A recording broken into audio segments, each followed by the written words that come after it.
ನಾನು ಮುಖ್ಯಮಂತ್ರಿ ಆಗಿದ್ದಿದ್ರೆ ಪಂಚ ಗ್ಯಾರಂಟಿ ಯೋಜನೆಗಳನ್ನು ಜಾರಿಗೆ ತರುತ್ತಿರಲಿಲ್ಲೋ ಅಂತ ದೇಶಪಾಂಡೆ ಸಾಹೇಬರು ಹೇಳ್ಬಿಟ್ಟಿದ್ದಾರೆ. ಉತ್ತರ ಕನ್ನಡದಲ್ಲೆಲ್ಲ ಆಗ್ತಾ ಇಲ್ಲ ಸರ್ಕಾರ ನಡೆಸೋಕ್ಕೆ, ದುಡ್ಡಿಲ್ಲ, ಎಲ್ಲ ಹೆಂಗಸರು ತಗೋತಿದ್ದಾರೆ, ಲಾಟ್ರಿ ಅವರಿಗೆ, ಗಂಡಸರು ಎಲ್ಲ ತಲೆ ಮೇಲೆ ಕೌಚ್ಕೊಂಡು ಮನೆಗೆ ಹೋಗ್ತಾ ಇದ್ದಾರೆ, ಅಷ್ಟೇ ಕೆಲಸ ಇವ್ರದ್ದು ಅಂತೆಲ್ಲ ಹೇಳ್ಬಿಟ್ರು. ಬಿ ಜೆ ಪಿಯವರು ಹಾರಿ ಬಿದ್ದರು, ಬೀಳದೆ ಬಿಡ್ತಾರ ಅವರು. ತಕ್ಷಣ ದೇಶಪಾಂಡೆ ಅವರು ಒಂದು ಇದು ಕಳಿಸ್ಬಿಟ್ರು, ಒಂದು ಪ್ರೆಸ್ ನೋಟ್.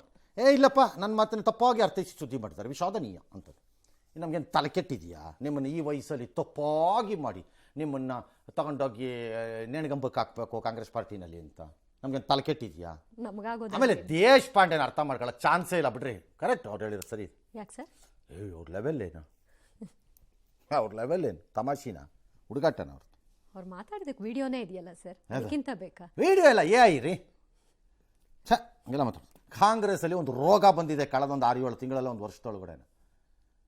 ಯಾರು ಹಿರಿಯರನ್ನು, ಸೀನಿಯರ್ಸನ್ನು ಗಮನಿಸದೇ ಹೋದರೆ ಲೈಫ್ ಲಾಂಗ್, ಈಗ ದೇಶಪಾಂಡೆ ಅಂತವ್ರಿಗೆ ಲೈಫ್ ಲಾಂಗ್ ಮಂತ್ರಿ ಆಗಿರಬೇಕು.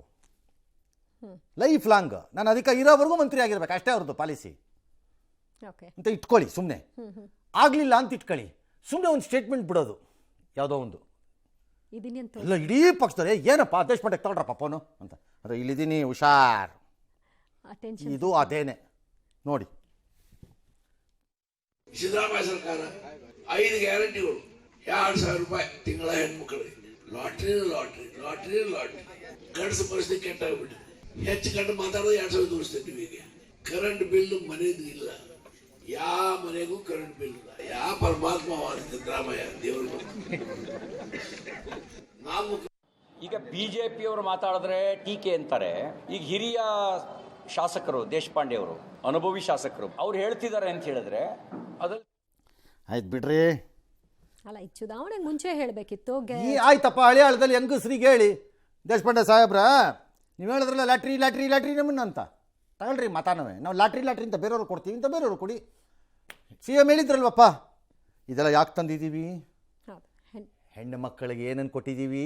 ಎಂಪವರ್ಮೆಂಟ್ ಆಫ್ ವಿಮೆನ್, ಅವರನ್ನು ಅಧಿಕಾರಯುಕ್ತವಾಗಿ ಮಾಡುತ್ತಿದ್ದೇವೆ ಅಂತ. ಚಲಾಯಿಸ್ರಿ ಹೆಣ್ಣು ಮಕ್ಕಳು ಅಧಿಕಾರನ. ಈಗ CM ಮಾತು ಕೇಳ್ಕೊಂಡು ದೇಶಪಾಂಡೆಗೆ ಒಟ್ಟು ಕೊಡಲ್ಲ ಅಂತ ಅದರ ವಿರುದ್ಧವಾಗಿದ್ದಾರೆ ಇವರು, ಅಷ್ಟೇ.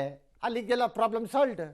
ಜೀನಿ ಸ್ಲಿಮ್ ರೆಫರ್ ಮಾಡ್ಬೇಕಾದ್ರೆ ಕಾರಣ ಏನಂದ್ರೆ ವೇಟ್ ಲಾಸ್ ಸಲುವಾಗಿ ನನ್ ಬಾಳ ಜನ ಕೇಳಿದ್ರು. ಫಸ್ಟ್ ನಾನ್ ತಗೊಂಡು ನನಗೆ ರಿಸಲ್ಟ್ ಬಂದ್ಮೇಲೆ ಆಮೇಲೆ ನಾನು ಜೀನಿ ಸ್ಲಿಮ್ ಇನ್ನೊಬ್ಬರಿಗೆ ಪ್ರಿಪೇರ್ ಮಾಡಿದ್. ಸುಸ್ತಾಗೋದು ಕಡಿಮೆ ಆಯ್ತು, ವೀಕ್ನೆಸ್ ಅದು ಏನೂ ಇಲ್ಲ, ಪೂರಾ ಹೆಲ್ದಿ ಅದೇನಿ. ವೇಟ್ ಜಾಸ್ತಿ ಇರೋರಲ್ಲಿ ಏನೇ ಡೌಟ್ ಇಲ್ಲದೆ 100% ಬಳಸಬಹುದು. ಪ್ರತಿದಿನ ನಮ್ಮ ಜೀನಿ ಸ್ಲಿಮ್ ನ ಯೂಸ್ ಮಾಡಿ ಯಾವುದೇ ಸೈಡ್ ಎಫೆಕ್ಟ್ ಇಲ್ದಂಗೆ ನೀವು ಸಣ್ಣ ಆಗ್ತೀರಾ. ಆಫ್ಘಾನಿಸ್ತಾನದ ಸಚಿವರು ನಮ್ಮ ದೇಶದಲ್ಲಿ ಪ್ರವಾಸದಲ್ಲಿ ಇದ್ದಾರೆ.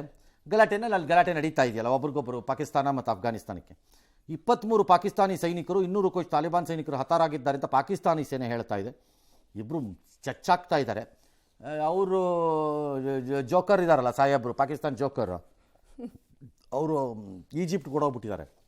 ಯಾಕೆ ಅಂದರೆ ಇವತ್ತಲ್ಲೇನೋ ಅದೇ ಪ್ಯಾಲೆಸ್ಟೈನ್ ರಿಲೇಟೆಡ್ ಏನೋ ಒಂದು ಸಭೆ ಇದೆ ಅಲ್ಲಿ, ಅದಕ್ಕೆ ಓಡೋಗ್ಬಿಟ್ಟಿದ್ದಾರೆ.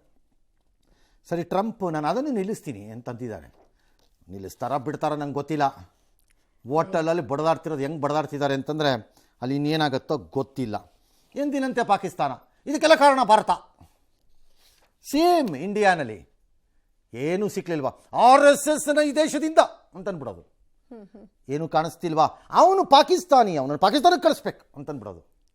ಹಾಗೆ ಈ ಪಾಕಿಸ್ತಾನದವಕ್ಕೆ ಒಂದು ರೋಗ ಇದೆ, ಏನೂ ಕಾಣಲಿಲ್ವಾ, ಭಾರತ ದೇಶದ ಕುಮ್ಮಕ್ಕಿನಿಂದ ಅಂದ್ಬಿಟ್ರೆ ಆಗೋಯ್ತು. ಅಲ್ಲಿ ಸ್ಟ್ಯಾಂಡರ್ಡ್ ಇದೆಲ್ಲ, ಇದು ಅಷ್ಟೇ. ಅದಕ್ಕೆ ಅವರೆಲ್ಲ ರಿಸರ್ಚ್ ಮಾಡಿ ಹೇಳಿದ್ದಾರೆ ಪಾಕಿಸ್ತಾನ ಇಂಡಿಯಾಗೂ ಅದಕ್ಕೂ ಸಂಬಂಧವೇ ಇಲ್ಲ ಅಂತ. ಎಸ್.